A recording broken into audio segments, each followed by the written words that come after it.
Okay, so we're going to resume our Cold War conversation today with continuing with the Korean War.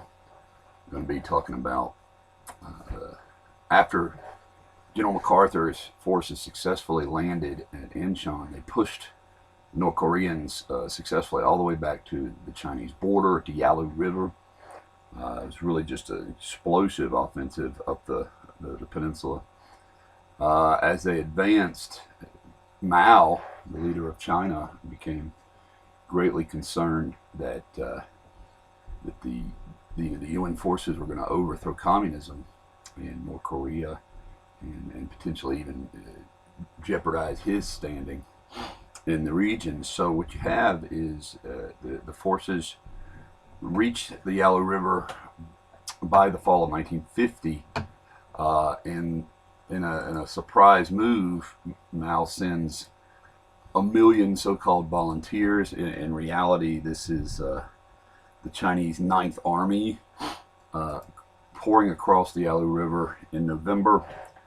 They slam into American forces, particularly at the frozen Chosin Reservoir. The guys that will be able to escape from this encirclement are known as the Chosin Few. And as the U.S. is putting up a heroic defense, but more and more Chinese are surrounding them. MacArthur boasts that the troops would have been home by December, but it's clear that that's not the case. Ultimately, they have to break out, combine elements of the 1st Marine Division and U.S. 10th Corps, which is stationed in the east part of Korea, and the 8th Army in the west have this just absolutely brutal battle. It's considered one of the most difficult battles in American history. Ranks right there with the Battle of the Bulge. Kind of same weather conditions, freezing, mountainous, and in the end, U.S. forces have to retreat, an organized retreat, back to where Korea had been divided all along, which was the 38th parallel. So Korea in 1951 has sort of become a stalemate. We're now in the southern part able to defend our forces and the South Korean forces, and talks sort of drag on. It'll go into the administration of President Eisenhower, who will ultimately bring an armistice to that conflict. So in many ways, Korea is arguably a victory. I think American students should consider the Korean War a victory. We certainly were able to contain communism. Truman exhibited the willpower and the military resolve to stop it. However, the opportunity to liberate North Korea of its communist occupiers slips away. MacArthur is furious over the sort of, as he considers it, ham-fisted way that the Truman administration is handling it. He believes that the Chinese are not in a position really to defeat American forces, and he even considers the use of battlefield or large-scale nuclear weapons as part of the fight against China. Truman is visualizing the war as, in a bigger picture, as part of the Cold War, and he feels that if we engage offensively against the Chinese, this will expand the war. This becomes a concern that the Soviet Union might become involved, and so you're really looking at it from two different perspectives. MacArthur, unfortunately, makes the sort of error of any armed forces member of being insubordinate by challenging President Truman's decision publicly, both in print and to members of Congress, who will then use his complaints to criticize the president. And ultimately, President Truman makes a decision to relieve him of command, and this is a popular decision for almost no one at the time. It's viewed as President Truman is firing America's greatest war hero. However, the Army Chief of Staff, the Chairman of the Joint Chiefs of Staff now, new role, is the fighting general, General Bradley, and he says, this is not the right place or the right war at the right time. And so in the end, historians by and large consider no person to be above the civilian head of the armed forces. President Truman was in the right to question his General MacArthur's insubordinates. MacArthur will have returned home gives a triumphant ticker tape parade. He will then plan to run for president in 1952. He doesn't get the number of delegates that obviously General Eisenhower receives, who becomes the Republican nominee. In the end, MacArthur gives a very famous speech in which he says, "Old soldiers never die, they just fade away." But he is still considered one of the great American military heroes. And as I said, the war sort of ends, if not in a complete victory over North Korea, certainly in a victory at containing the spread of communism. So as the year 1950 progressed, America begins to experience some real challenges at home, not only abroad, but at home. We begin to see the emergence of deep concerns that within the United States are communist subversives, people who are trying to undermine and really overthrow our democratic and capitalist system.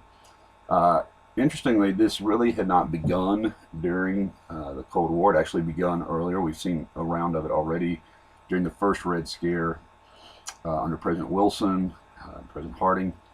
And now you see, starting during World War II, a series of efforts to reduce any sort of subversion or seditious speech that endangered the United States war effort, most notably the Smith Act. The Smith Act was a law passed under President Roosevelt, which made sedition a crime again, any effort to undermine the war effort.